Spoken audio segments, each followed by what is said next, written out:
ये गर्म खून।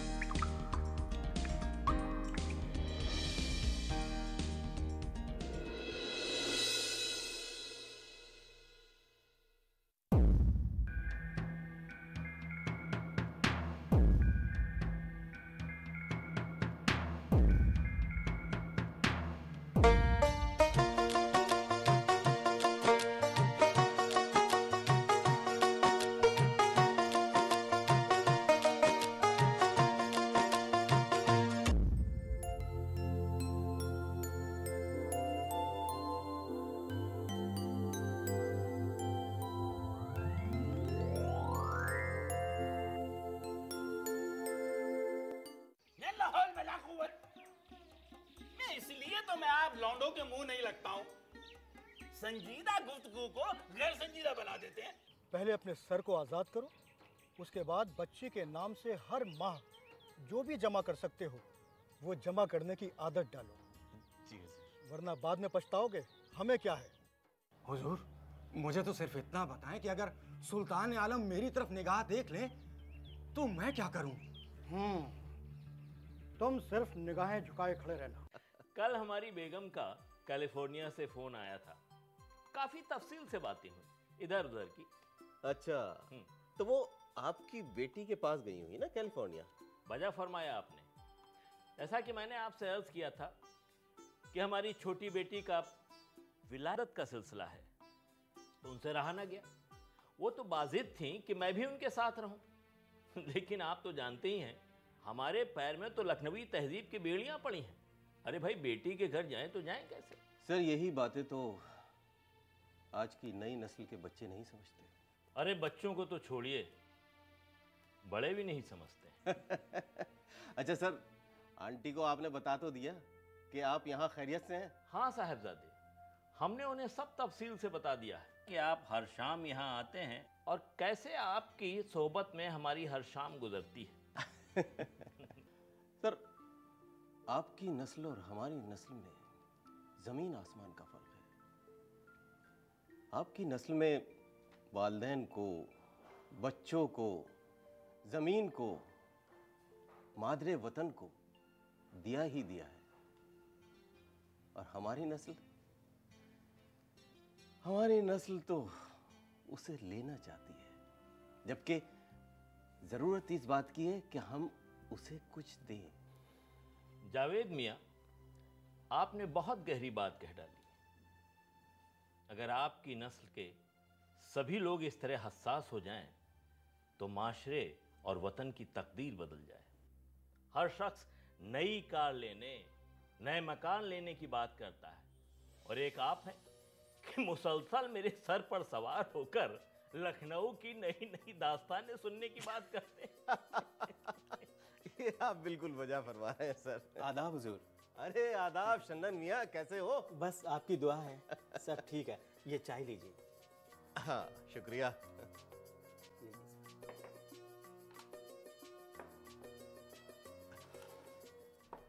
भाई शन्नन मियाँ, आपके हाथ की चाय जब हम पी लेते हैं तो हमें तसल्ली हो जाती है। जी शुक्रिया।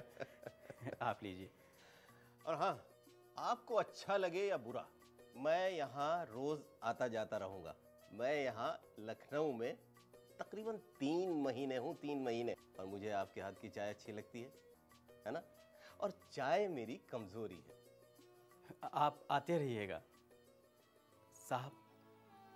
पहले तो इस कोठी में शाम से भीड़ लगना शुरू हो जाती थी। वो यूनिवर्सिटी के प्रोफेसर और बच्चे शाम से आना शुरू हो जाते थे। लेकिन जब से मेम साहब गई हैं, तब से साहब अकेले हो गए हैं। अब तो आप ही के दम से रौनक है। हाँ शन्नन मियाँ, बजा फरमा रहे हो। वक्त बड़ा जालिम होता है।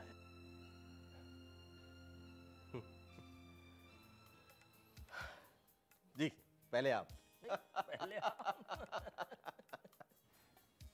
सर, जब मैं इस फ्रेम में आपके नाना का फोटो देखता हूं तो वो खुश होकर आपकी बात की तायीद करते नजर आते हैं। हाँ, उन्हें आपका वो जुमला जरूर पसंद आया होगा। कौन सा जुमला सर? जैसा कि आपने फरमाया था कि आज की नस्लें लेना जानती हैं, देना नहीं। देना बहुत जरूरी है। जैसा कि मैंने अर्ज किया था कि हमारे नाना बहुत मामूली आदमी थे, तारीख का हिस्सा थे, लेकिन तारीख हुक्मरानों की लिखी जाती है, कारिंदों की तारीख नहीं लिखी जाती। सर आप मुझे बताइए, मैं लिखूंगा। वो किस्सा तो रह ही गया सर। कौन सा किस्सा मियां साहबजादे? वही सर, आपके नाना सत्तू और गुड़ की डली लेकर लखी दरवाजे से आए थे, उसके बाद क्या हुआ था? मियां साहबजादे आप मानेंगे तो है नहीं, तो सुन लीजिए। हुआ यूं कि हमारे नाना धड़कते दिल के साथ ताऊ से चमन में पहुंचे तो वहां अजब रौनक थी। सिपाही और उमरा वहां सुल्तान आलम की आमद के पहले जमा होने लगे। हमारे नाना दरोगा नबी बख्श के साथ इजादी कफस की तरफ चले। सारी रात 150 कारीगरों ने उसे जोड़ जोड़ कर खड़ा किया। हमारे नाना जब उस पिंजरे के पास पहुंचे तो हैरत से देखकर उनकी आंखें खुली की खुली रह गईं। पिंजरा क्या था? एक इमारत थी। उसका ढांचा 4-4 उंगली चौड़ी चांदी की पटरियों से तैयार किया गया था। वो पटरियां एक रुख से लाल तो दूसरे रुख से सब्ज थीं। मालूम नहीं इतनी लंबी पटरियों को जोड़ा कैसे गया था, लेकिन उन पर रोगन ऐसा किया गया था, एक तो उनका जोड़ मालूम नहीं पड़ता था और दूसरे रोगन की वजह से उन पर लाल और जमूरत का धोखा होता था। सर उस जमाने में शानदार रंग रोगन मिला करते थे? मियां आम लोगों को कहां मैसर, हाँ राजाओं और नवाबों को क्या कमी थी। सर आपकी जबान से ये तफसील सुनकर यकीन नहीं हो रहा। हमारा शहर लखनऊ इस दौर से भी गुजरा है। बिल्कुल अफसानी बात लग रही है। जब उन चीजों का कहीं नामो निशानी नहीं है तो हकीकत को फसाना बनने में कितनी देर लगती है। सर आपके नाना उस पिंजरे के करीब गए और जब उन्होंने उसे पहली बार देखा तो उसमें किस तरह के परिंदे थे? भाई अभी परिंदे कहां थे? अभी तो कफस को ताऊ से चमन में रखा गया था। लेकिन हां, शाही बाग के एक मखसूस बाग में 40 पिंजरों में 40 पहाड़ी मैनाएं आ चुकी थीं, जिन्हें उसी दिन कफस में मुंतकिल करना था।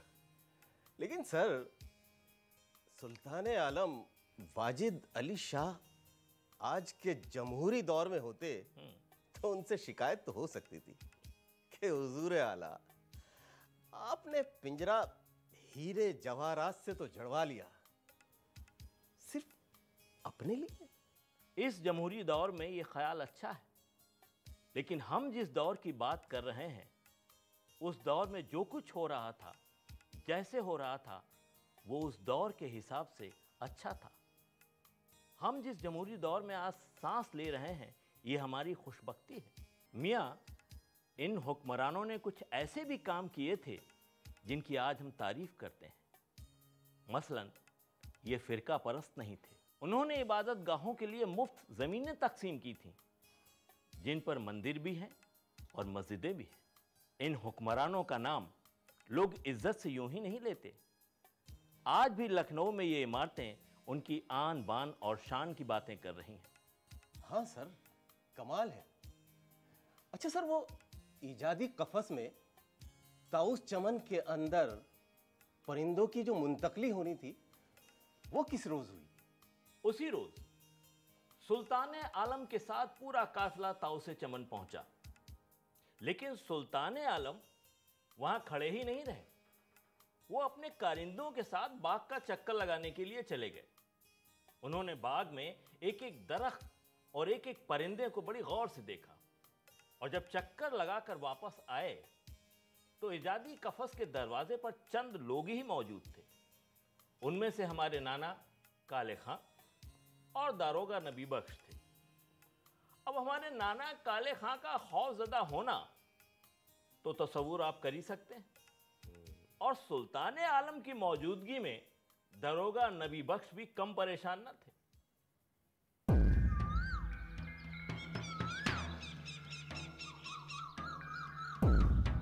इन्हें अच्छी तरह से देख लो काले खां, असली पहाड़ी मैनाएं हैं इनमें।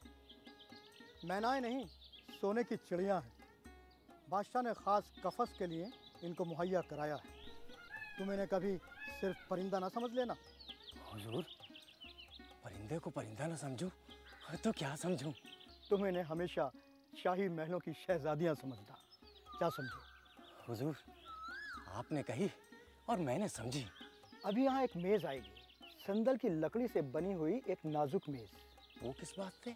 उस नाजुक मेज़ पर मैनाओं के छोटे पिंजरे रखे होंगे, जिन पर गिलाफ ढका होगा, ताकि परिंदों की भीटों से वो खराब ना हो जाए। तो मेरी बात अच्छी तरह से सुन रहे हो ना? जी हुजूर, मैं बिल्कुल समझ रहा हूँ आप क्या कह रहे हैं। हाँ, तो मैं कह रहा था कि सुल्तान आलम उस मेज़ के पास आएंगे। हम में से कोई एक एक पिंजरा सुल्तान आलम के सामने पेश करेगा। सुल्तान आलम हर परिंदे को गौर से देखेंगे और कुछ मुलाहिजा फरमाएंगे। हुजूर, हमारे वास्ते कुछ काम ना होगा? तुम भी अजब बातें करते हो काले खां। अगर तुम्हारे जिम्मे कोई काम ना होता तो तुम्हें यहाँ बुलाया ही क्यों जाता? मेरी बात गौर से सुनो। जब सुल्तान आलम हर परिंदे को गौर से देख लेंगे, मुलाहिजा फरमा लेंगे, तो हर पिंजरा हाथों हाथ होता हुआ इजादी कफस में ले जाया जाएगा। तुम्हारा काम होगा इजादी कफस में ले जाए जा रहे पिंजरों पर नजर रखना। जरा कोई ढीला पड़ा, चिड़ियाएं फुर्र। हुजूर, आप कोई फिक्र ना करें, बस इतनी सी बात। मैं 1000 चिड़ियों को एक पिंजरे से दूसरे पिंजरे में कर दूं, पर हाथ ना बहक पाए। हाँ, मुझे यकीन है कि तुम्हारे हाथ नहीं बहकेंगे।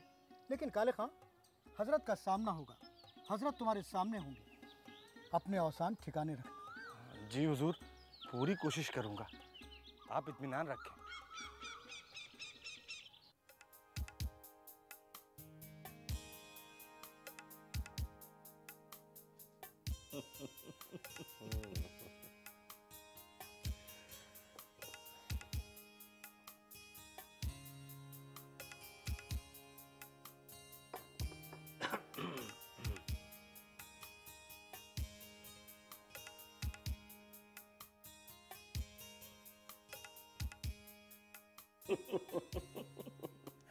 सर, वो दिन कैसर बाग के ताऊ से चमन का तारीखी दिन रहा होगा।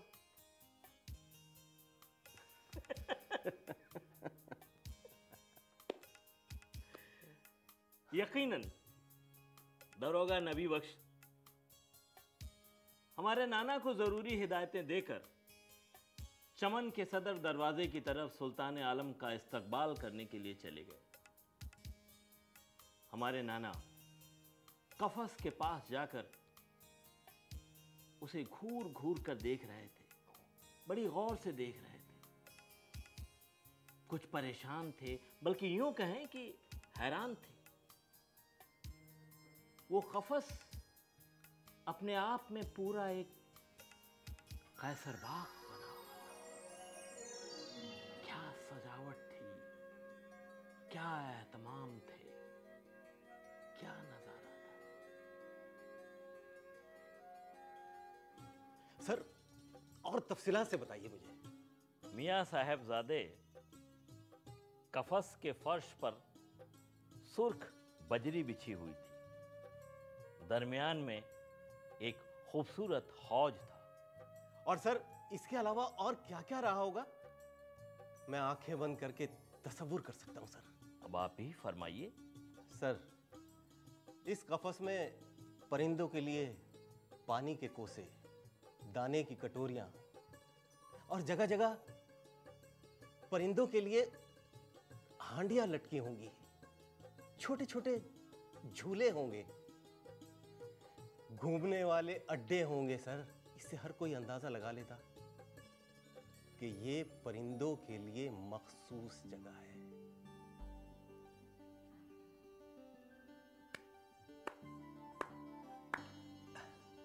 वाह साहबजादे वाह, आपने तो आंखों के सामने पूरा नक्शा खींच दिया। क्या मंजर कशी की है। वाह, शुक्रिया सर। चाल। सर इससे आगे का किस्सा सुनाइए, उसके बाद क्या हुआ?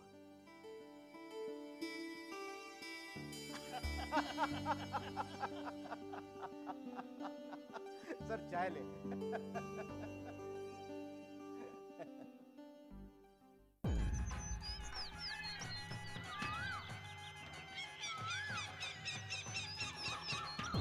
भाई बहुत लंबा सफर था हमारा, लेकिन आराम से गुजरा। हाँ, और शहजादे बताइए। सुल्तान आलम, ये देखिए हमारा इजादी कफस। बहुत खूब, बहुत खूब, सुभान अल्लाह, बहुत खूब, सुभान अल्लाह। शहजादे, क्या ये हमारे यहाँ का ही काम है? जी हजूर, जहाँपना ये लखनऊ के कारीगरों का काम है। सुभान अल्लाह, सुभान अल्लाह। हमें उम्मीद है कि आपने उनको मुआवजे के अलावा और भी इनाम दिए होंगे। जी हुजूर, सुल्तान आलम के सदक़े में दिए हैं। अच्छा किया, बहुत अच्छा किया, पर बुरा ना होता अगर हमारे हाथ भी कुछ मुआवजा दिलवा देते शहजाद। बहुत खूब, आइए आइए, सुभान अल्लाह। अरे भाई दरोगा, दरोगा नबी बख्श, जरा हम भी तो देखें हमारी मैनाओं को।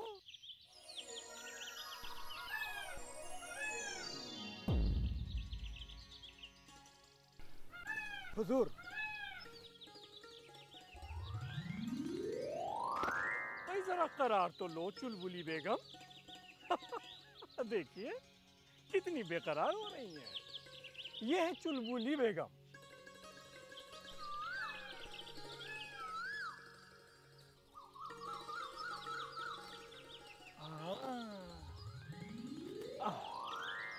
अरे मुआ। जरा सूरत तो दिखाओ भी। ये अपनी सूरत ना दिखाएंगी। ये है हयादार दुल्हन।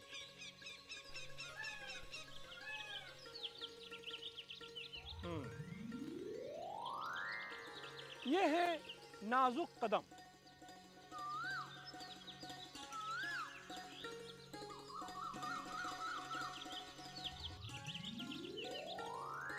आहा, कितनी खूबसूरत। देखिए जरा भाई, इनका नाम है जोहरा परी।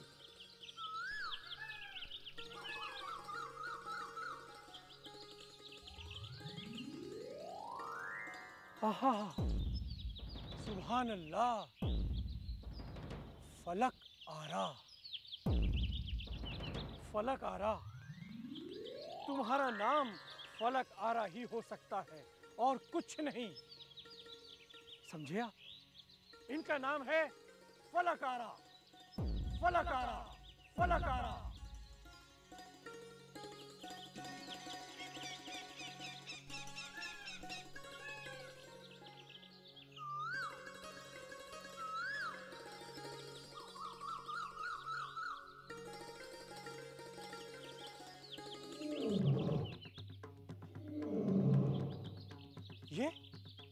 ये तो हमारी मोहनी की आवाज है।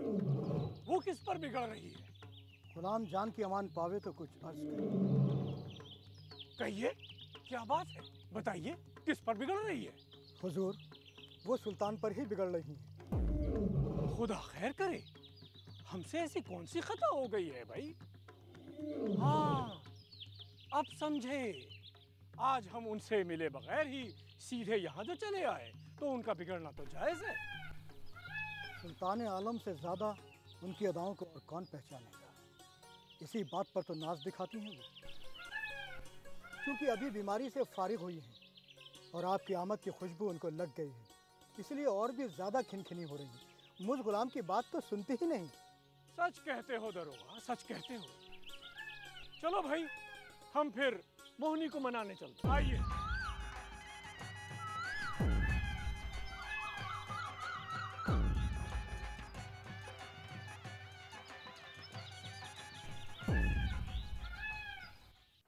अरे भाई, राजाओं, नवाबों और हुक्मरानों की क्या बात थी? इनकी तो हर बात अदा हुआ करती थी जी। वो किसी के जवाबदार तो थे नहीं। उनकी जुबान से जो निकला वो एक शाही फरमान हो गया।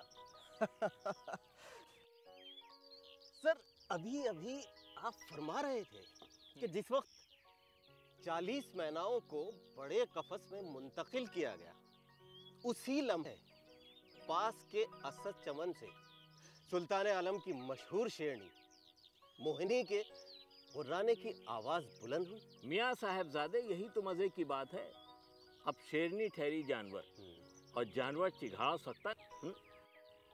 लेकिन नवाब साहब किबला ने शेरनी की इस आवाज को भी अपने इश्क से मंसूब कर दिया और अपनी अदाओं से ऐसा माहौल बनाया कि दरोगा नबी बख्श ने कहा कि हुजूर की खुशबू आते ही शेरनी उनके दीदार को बेताब है। इतनी सूझबूझ के बावजूद भी इतनी बचकाना बात है। अरे डॉक्टर जावेद साहब, यही तो उनकी अदा थी। उनकी हर अदा पर हर शख्स जो वहां मौजूद होता अपना सर झुकाकर यही कहता, सुभान अल्लाह, सुभान अल्लाह, सुभान अल्लाह, यही कहना होता। तो क्या सर कभी उन्हें यह एहसास नहीं होता था कि उन्हें कोई टोक सकता है उनकी इस अहमखाना बात पर? आप कैसी बातें कर रहे हैं साहबजादे? असल में कसूर आपका भी नहीं है।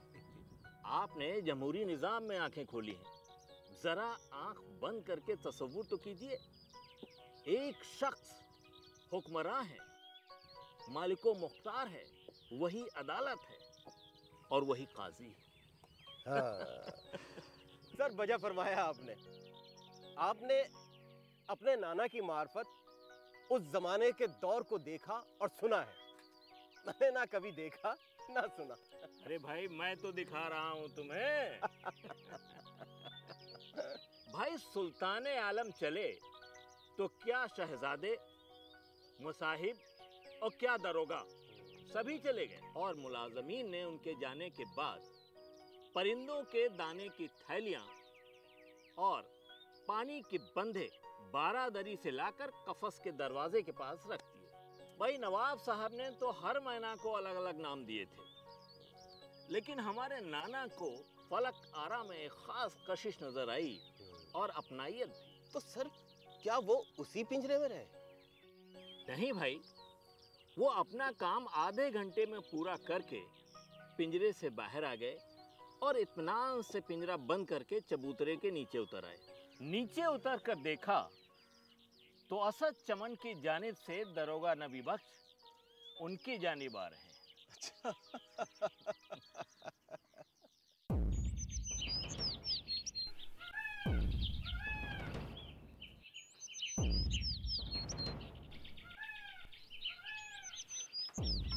वो देखो, दरोगा साहब बिल्कुल ठीक ठाक चले आ रहे हैं। ठीक ठाक चले आ रहे हैं? क्या मतलब है? अरे भाई, शेरनी के पास गए थे, कुछ भी हो सकता था। अरे तभी तो हम खुश हैं। अरे भाई, शेरनी तो पिंजरे में बंद है, वो बेचारी किसी का क्या बिगाड़ सकती है? अरे किसी दिन असद चमन घूम कर आना, वहां बड़े बड़े जानवर हैं? सब अपने अपने पिंजरे में बंद है। अच्छा, हाँ। ये बात है। हाँ, हम तो कुछ और ही समझे थे। अरे भाई, वो आ रहे हैं तुम्हारे दरोगा जी।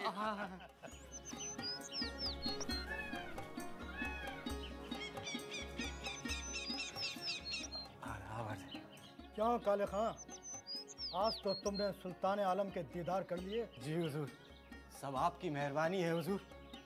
हम मर भी जाते तो सुल्तान आलम के दीदार ना कर पाते। वैसे तो हुजूर हम निगाहें जमीन पर गड़ाए खड़े रहे, बस 2 बार कनखियों से देख पाए। हुजूर, सुल्तान आलम के लिबास से कैसी खुशबू आती है।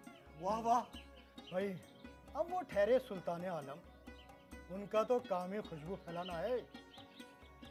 अच्छा ये बताओ, तुम्हें अपना काम कैसा लगा? कौन सा काम हजरत? यही जो तुमने आज किया। अब तुम्हें रोज पाबंदी से यही काम करना है। हुजूर, क्या रोज 40-40 मैना बाहर से आएंगी? अरे नहीं भाई काले खां, वो काम तो एक बार होना था सो हो गया। अब तुमको रोजाना परिंदों को दाना पानी देना है, पिंजरे की सफाई करनी है। मैं तुम्हारे इसी काम की तो बात कर रहा था। ये भी कोई काम है हजरत? इतना काम तो मैं चुटकी बजाते कर देता हूँ। अरे जरूर कर लेते होंगे, लेकिन यहाँ हर काम बहुत जिम्मेदारी और सफाई के साथ अंजाम देना होगा। जरा सी ऊंच नीच हुई तो समझ लो।